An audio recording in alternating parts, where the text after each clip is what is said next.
Guys చూస్తున్నారు కదా, మనకి ఇప్పుడైతే చీకటి అయితే పడిపోయింది. ఇప్పుడు ఈ అడవిలో మనం బతకాలంటే ముందు మెయిన్గా మనం నిప్పి అనేది ఏర్పాటు చేసుకోవాలి. లేకపోతే చాలా క్రూరమైన మృగాలు ఉంటాయి, వాటి నుంచి మనం తప్పించుకోవాలంటే ఇప్పుడు మనం అర్జెంటుగా నిప్పేసుకోవాలి. మీకు ఇప్పుడు లైవ్లో చూపిస్తాను, చూపించండి కెమెరామెన్ గారు. ఈ గుంతలు చూస్తున్నారు కదా, ఈ గుంతలు అనేది అడవి పందులు చేసే పని అనమాట.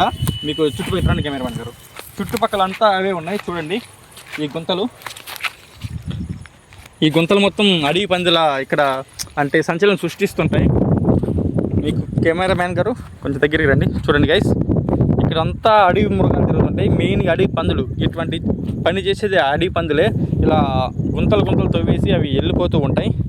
సో మనం చీకటి అయితే పడిపోయింది, ఇప్పుడు మనం అర్జెంటుగా అయితే మంట వేసుకుని కట్లయితే ఎత్తుక్కోవాలి. ఫాలో చేయండి.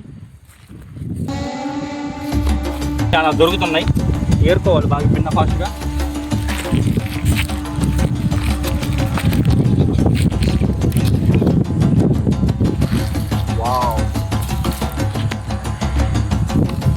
ఇటువంటి ఇంకా మరిన్ని కావాలి, లేదంటే క్రూరమైన జంతువుల నుంచి మనకి రక్షణ అయితే ఉండదు. ఇప్పుడు మనం మంట వేసుకోవాలని ఎత్తుక్కోవాలి. ఫాలో చేయండి.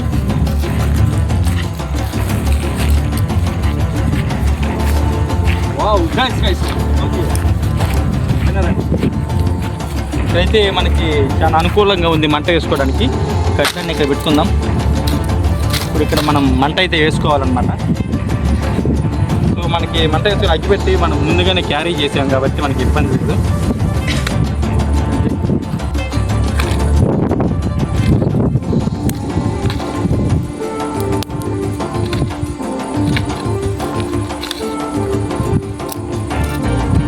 జంతువులు వచ్చే సమయం ఆసన్నమైంది కాబట్టి మనం తిన్నా మంట వేసుకోవాలి. లేకపోతే క్రూరమైన జంతువుల నుంచి మనం బలైపోతాం.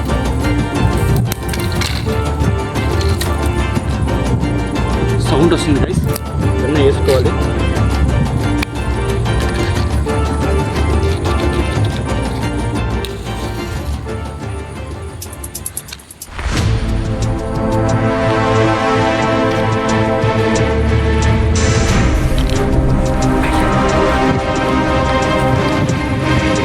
ఇప్పుడు మనమైతే మంట అయితే ఏర్పాటు చేసుకోవడం జరిగింది.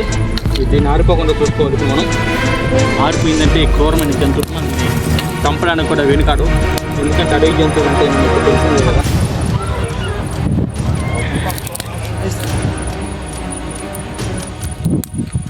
విచిత్రమైన శబ్దాలు వస్తున్నాయి గైస్.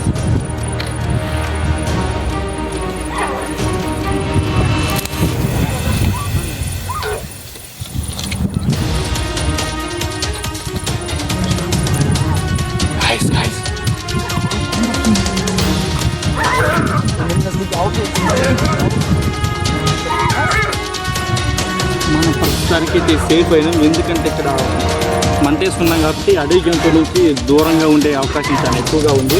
మనం అక్కడ కూర్చున్నాం. ఇక్కడ అడవి మృగాలు అయితే సంచలనం సృష్టిస్తాయి.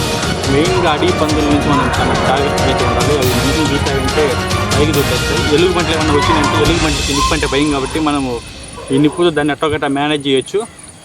ఇంకా అంతకు మించిన క్రూరమైన జంతువులు అంటే పులి, సింహం ఇటువంటివి వస్తేనే మనకి చాలా గందరగోళానికి గురవుతాం. కానీ చుట్టూ ఎత్తుక్కుంటూ ఉండాలి.